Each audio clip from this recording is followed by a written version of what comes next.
का नाही आहे?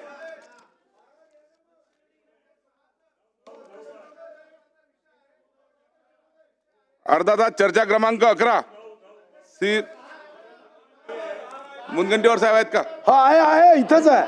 अहो माझा साईजही मोठा आहे, दिसलं पाहिजे ना, एवढा काही मी बारीक आहे का? पण मंत्री महोदय आहे का? काय मंत्री महोदय आणण्याची जबाबदारी आमची नाही आहे, तुमची आहे. मंत्री महोदय आणण्याची जबाबदारी आम्ही आपले उपस्थित आहोत. आता सभागृहात आमदार उपस्थित असताना मंत्री आगा नाही तर बिबट सोडा त्याच्यावर. हे धंदे बंद करा आता. मला सांगाल का मी कशाला पकडलो?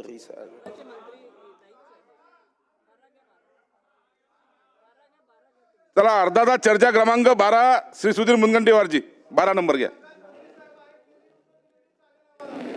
अध्यक्ष महाराज, एका महत्वाच्या विषयावर ही अर्धा तास हे ग्रामीण भागामध्ये असणाऱ्या गरीब भटक्या विमुक्त जाती मध्ये येणाऱ्यांसाठी ही अर्धा तास चर्चा मी उपस्थित केली आहे.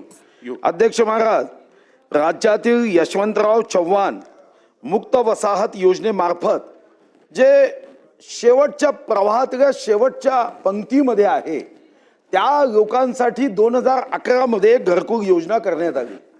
अध्यक्ष महाराज, 2011 मध्ये जेव्हा ही योजना करण्यात आली तेव्हा स्वर्गीय यशवंतराव चव्हाणांचं नाव दिलं. 70,000 रुपयाच्या योजनेवरून मग 1,20,000 रुपयापर्यंतचा निधी वाढवला.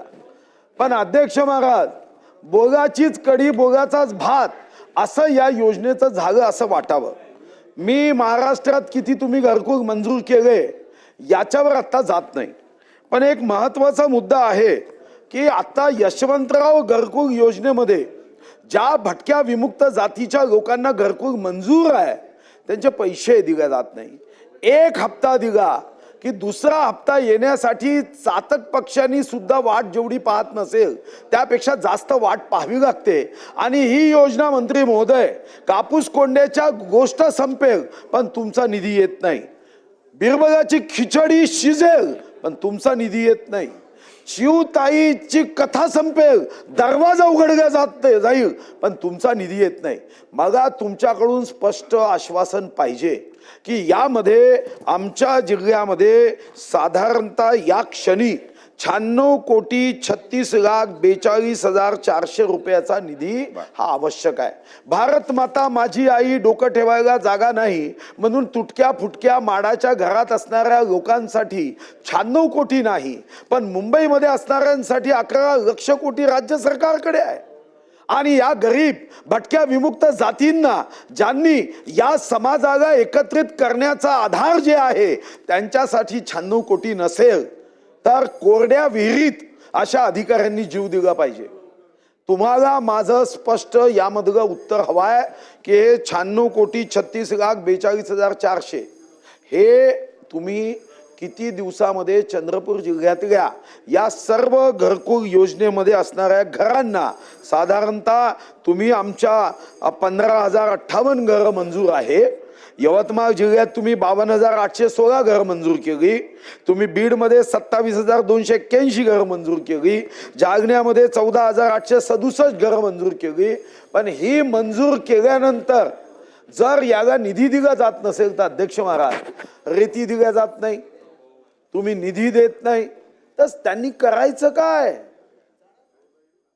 म्हणून तुम्ही आता उत्तरामध्ये सचिव कक्ष अधिकारी ज्यांचा 1 तारखेला योग्य वेळी पगार होतो त्यांनी लिहून दिलेलं उत्तर देऊ नका. ज्यांना फ्लॅट आहे, ज्यांना 1 रुपयामध्ये जमिनी देऊन सोसायट्या करून मुंबईत घर बांधून देतो त्यांच्या वतीने तुम्ही उत्तर देऊ नका. तुम्ही खरे ओबीसी नेते असाल तर तुम्ही भटक्या विमुक्त जातीला न्याय दिला पाहिजे. आणि भटक्या विमुक्त जातीला न्याय देण्यासाठी आम्ही अपेक्षा एवढीच आहे की चंद्रपूर जिल्ह्यामध्ये हे घरकुल जे मंजूर केले तेही बदलण्याचा प्रयत्न सुरू झाला. त्यांना सांगितलं जात आहे आता की यशवंतराव चव्हाण मुक्त वसाहत योजनेमध्ये आता तुमचं घरकुल राहणार नाही, आम्ही दुसऱ्या योजनेमध्ये करू. का? हे काय मंत्र्यांची खाता आहे दर 2 महिन्यांनी बदलवायला? त्यागा यशवंतराव चव्हाण मुक्त वसाहतीमध्ये जर दिलाय तर तुम्ही या 15,058 घराचे 96 कोटी रुपये हे त्वरित देण्याचं आश्वासन या पवित्र सभागृहामध्ये द्यावं आणि त्यांचा आशीर्वाद घ्यावा, एवढी मी आपल्याला अर्धा तास चर्चेच्या माध्यमातून विनंती करतो. अध्यक्ष महोदय, सन्माननीय सदस्य सुधीर भाऊ, ज्येष्ठ सदस्य आहेत, त्यांनी ज्या अर्ध्या तासाच्या चर्चेमध्ये आज यशवंतराव चव्हाण मुक्त वसाहत योजनेच्या संदर्भात जे मुद्दे उपस्थित केले त्याच्यामध्ये मी सुधीर भाऊला सर्वात महत्त्वाचा जो आपण प्रश्न विचारला की निधी कधी उपलब्ध होणार आहे, तर सुधीर भाऊ मी आपल्याला सांगायला मला आनंद होतो.